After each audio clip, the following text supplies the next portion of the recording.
ये जो नवरात्रि अनुष्ठान है ये सिर्फ एक कर्मकांड नहीं है, इसके पीछे का जो विज्ञान है, यदि कोई व्यक्ति उसको ढंग से समझ सके तो वो जान सकेगा कि जिस अनुष्ठान का हिस्सा बन पाने का अवसर हम लोगों को मिल रहा है वो हमारे जीवन की साधारण घटना नहीं।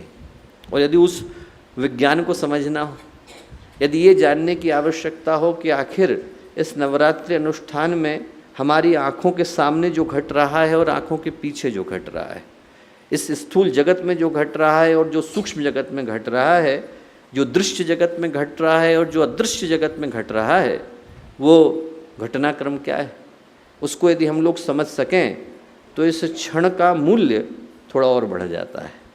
और उसको समझने के लिए हमें ये समझना अनिवार्य हो जाता है कि नवरात्रि अनुष्ठान का जो मूल विज्ञान है वो संचित कर्मों के क्षय का विज्ञान है।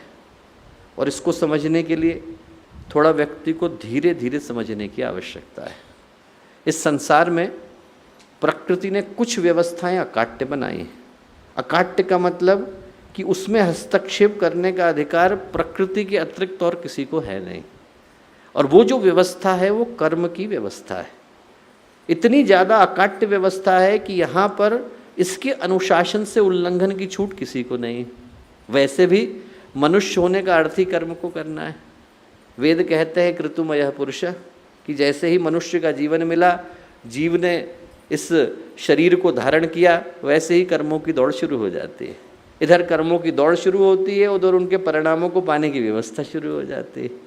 और इस व्यवधान से या इस व्यवस्था से व्यतिक्रम की छूट किसी को नहीं। जहाँ तक प्रकृति है और प्रकृति के गुणों की पहुँच है, वहाँ तक जो भी प्राणी हैं, जो दिखाई पड़ते हैं, नहीं दिखाई पड़ते हैं, चाहे हम उनको देवता कह करके पुकारते हो, चाहे भगवान कह करके पुकारते हो, इस संसार में ऐसा कोई नहीं जिसको कि इस अनुशासन से छूट मिल जाती हो। करना हर एक को पड़ता है। और ये जो कर्म की व्यवस्था है वही जीवन में पुरस्कार लेकर के आती है, वही दंड लेकर के आती है। प्रकृति हस्तक्षेप इसमें करती नहीं।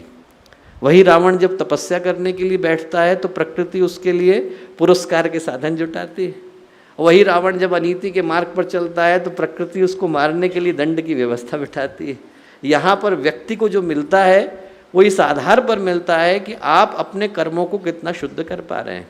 वही त्रिपुर साधना करने के लिए बैठता है तो भगवान शिव आकर के उसे आशीर्वाद देते हैं। और वही त्रिपुर जब गलत मार्ग पर चलता है तो उसको मारने के लिए स्वयं भगवान शिव अवतरण लेते हैं और मार करके जाते हैं। वही मूर्ख जब साधना करने के लिए बैठता है तो भगवान विष्णु आकर के आशीर्वाद देते हैं। और वही मूर्ख जब गलत मार्ग पर चलता है तो उसको मारने के लिए भगवान आते हैं और मुरारी कहलाते हैं। यहाँ पर ये जो व्यवस्था है वो अकाट्य है और इससे छूट की, इससे कंसेशन की किसी को एक अधिकार की सीमा दी नहीं गई है। उन भगवानों को भी जिनको हम पुकारते हैं उनको भी कर्म की इस व्यवस्था से गुजरना पड़ता है। हमारे YouTube चैनल शांति कुंज वीडियो गायत्री परिवार को सब्सक्राइब करें एवं बेल आइकन जरूर दबाएं ताकि गायत्री परिवार की विभिन्न गतिविधियों की जानकारी आपको मिलती रहे।